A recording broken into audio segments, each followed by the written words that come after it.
네, 시청자 여러분 안녕하세요. 키워드 부동산 박지희입니다. 자, 오늘의 핵심 키워드 살펴보겠습니다. 자, 앞으로 수도권에서 집을 살 때 대출 받기가 훨씬 더 어려워진다고 합니다. 오는 7월 1일부터 이 스트레스 DSR 3단계가 시행이 되기 때문인데요. 자, 그래서 요즘 부동산 시장에서는 7월 전에 집을 사야 한다라는 이 막차 심리가 또 강해지고 있다고 합니다. 자, 이 변화가 앞으로 우리 부동산 시장에 어떤 영향을 줄 수 있을지, 그리고 앞으로 우리는 어떻게 대출 전략을 세우는 게 현명할지, 규제가 강해질수록 더 똑똑한 선택과 전략이 필요할 것 같습니다. 자, 스트레스 DSR 시대 2025년 하반기 대출 전략 지금부터 함께 짚어보도록 하겠습니다. 자, 오늘은요 대출 전문가 강연욱 풀팩 대표님 모시고 얘기 나눠보겠습니다. 대표님 안녕하세요. 네, 안녕하세요. 네, 반갑습니다. 자, 사실 대출 규제가 강화가 된 거는 작년 9월부터예요, 그렇죠? 네, 맞습니다. 네, 그러면서 좀 시장에 혼란이 있었는데 연초에는 이 완화에 대한 기대감도 좀 있었습니다. 그런데 하반기부터는 또다시 대출 규제가 강화된다라는 얘기가 나와서 많이들 이제 실망하고 계시는 분들도 계실 것 같은데 최근에 느끼는 이 대출 시장의 분위기는 어떤가요?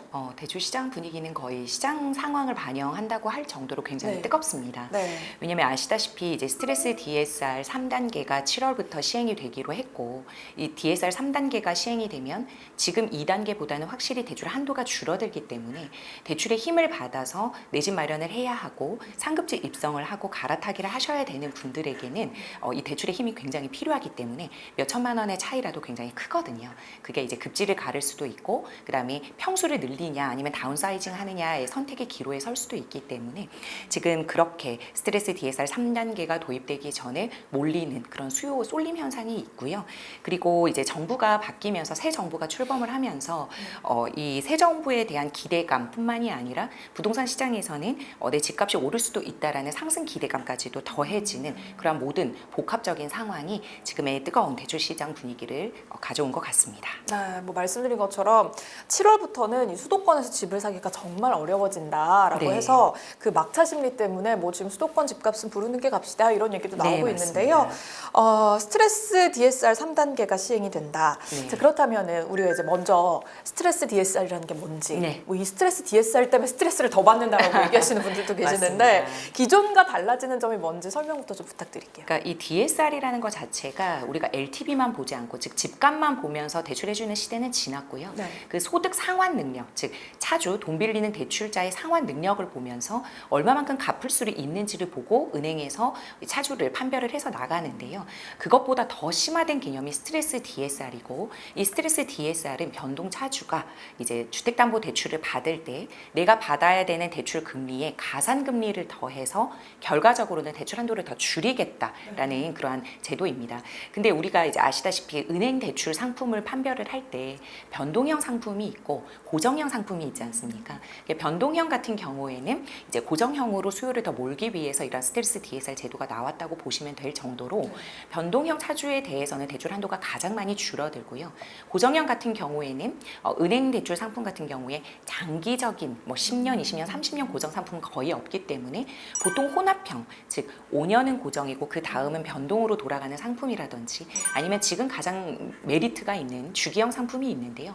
이 주기형 고정형 상품 같은 경우에는 5년간 고정이고 그 다음은 변동형으로 돌아갔다가 다시 주기적으로 5년에 이러한 고정형 또는 3년 단위가 될 수도 있고요. 여튼 이제 주기적으로 고정 기간이 돌아오는 상품이 이제 고정 주기형 상품인데 그래서 결론 이제 다시 말씀을 드리면 지금 이 스트레스 DSR은 변동형에 대해서 대출 한도를 낮추는 건데 지금 이제 주기형이 가장 인기가 많은 이유는 금리적인 메리트도 그렇고 대출 한도도 가장 많이 설정할 수 있기 때문에 주기형이 가장 인기가 좋다 이렇게까지 정리드리면 될 것 같습니다. 네.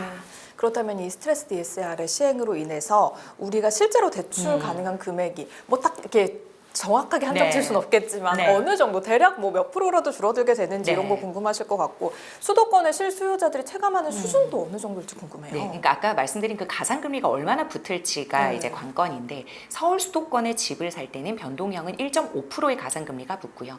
아까 말씀드린 혼합형 같은 경우에는 1.2%의 가산금리가 붙고 주기형 같은 경우는 0.6%만 붙기 때문에 대출 한도가 가장 많이 나오는 거고 예를 들어 연봉 1억 원인 분이 다른 대출이 하나도 없어요. 30년 원리 원리금 상환으로 4%의 주택담보대출을 낸다고 쳤을 때 예전에는 변동형 주택담보대출을 받더라도 6억 원 이상은 나왔거든요. 근데 지금은 한 5억 8,700만 원 정도로 줄어들었고, 그러나 이 또한 변동형이 아닌 주기형으로 가져가게 되면 이전처럼 6억 이상은 받을 수가 있기 때문에 막 너무 공포감에 휩싸일 필요는 없습니다. 왜냐하면 전반적으로 연봉 대비해서 이제 격차가 나겠지만 1,000에서 한 3천만 원 정도 줄어드는 구조고, 이 스트레스 DSR 3단계가 되면 주택담보대출뿐만이 아니라 신용대출, 기타 대출에도 모두 이 DSR, 스트레스 DSR이 적용이 되기 때문에 신용대출에 대해서도 기존보다는 한 100에서 400만 원 정도 줄어든다, 이렇게 보시면 되겠습니다. 네.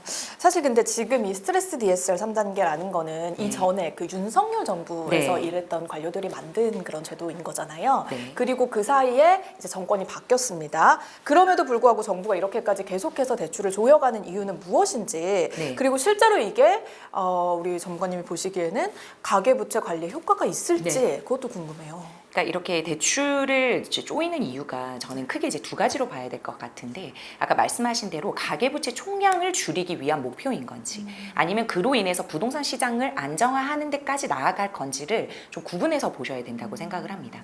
그러니까 지금과 같은 스트레스 DSR은 한마디로 대출 한도를 적게 주는 거기 때문에 당연히 시행하지 않는 것보다는 대출 한도를 줄이는, 즉 가계대출 총량 규제에는 부합하는 그런 규제인 거죠. 그런데 반드시 이러한 대출 규제를 한다고 해서 수요가 억제가 되고 부동산 시장이 안정화되고 수도권 집값이 잡히느냐는 또 다른 문제라는 소리인 거죠.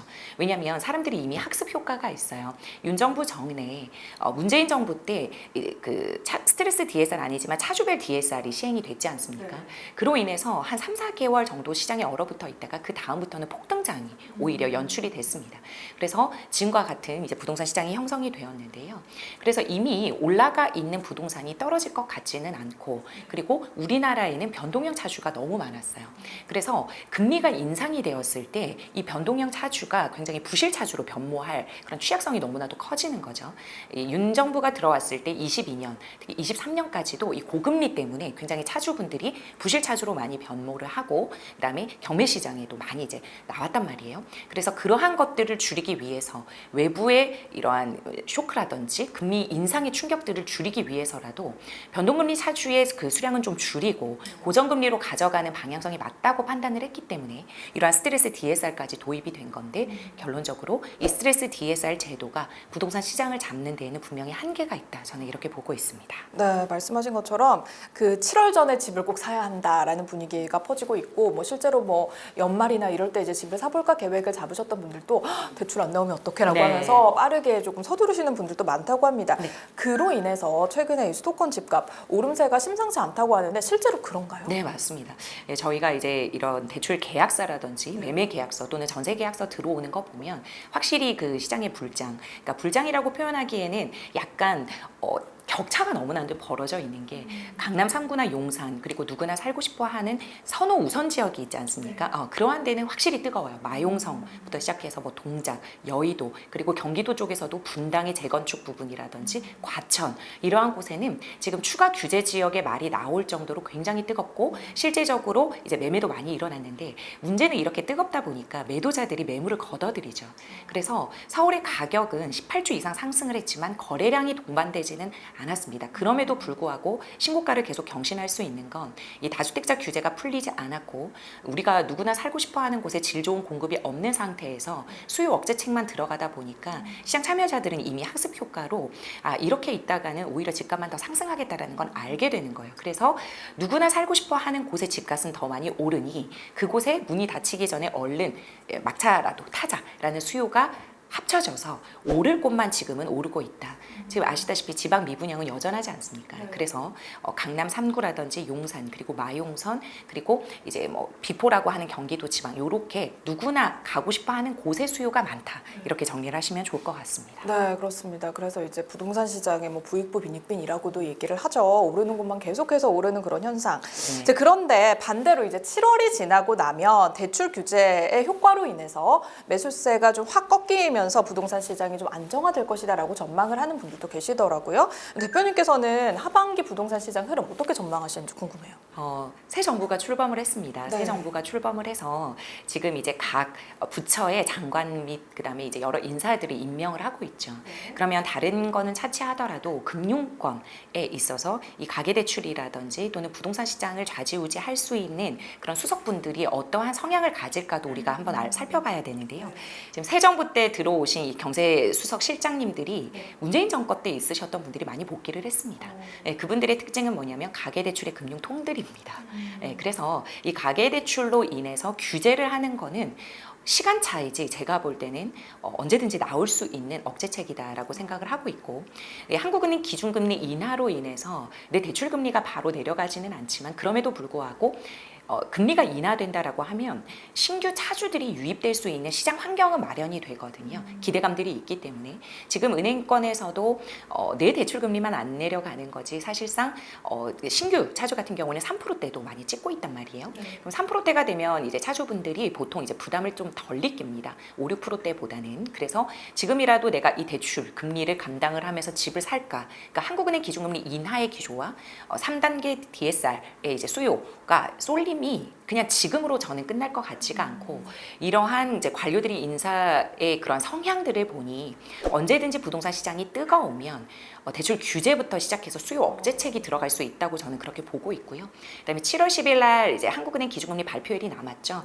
지금과 같은 상황에서는 외부적인 쇼크나 환율이 급등하거나 뭐 이러지 않은 이상은 기조가 금리 인하 기조로 계속 갈 것 같습니다. 그러면 그 금리 인하로 가져가려면 부동산 시장은 어느 정도 안정화되어 있어야 사실은 금리 인하 기조를 가져갈 수가 있는데, 그렇게 되려면 어느 정도 부동산 시장은 안정화돼 있어야 되는데 지금 그렇지 않잖아요. 이미 너무 뜨겁기 때문에 한번 대출 규제로 경고성이라도 약간 눌러놓고 갈 수도 있다라는 전망을 저는 개인적으로 해봅니다. 그렇기 때문에 저는 7월 10일 전후로 해서 심한 규제는 아니겠지만 그래도 경고성 대출 규제가 한 번은 더 나오지 않을까.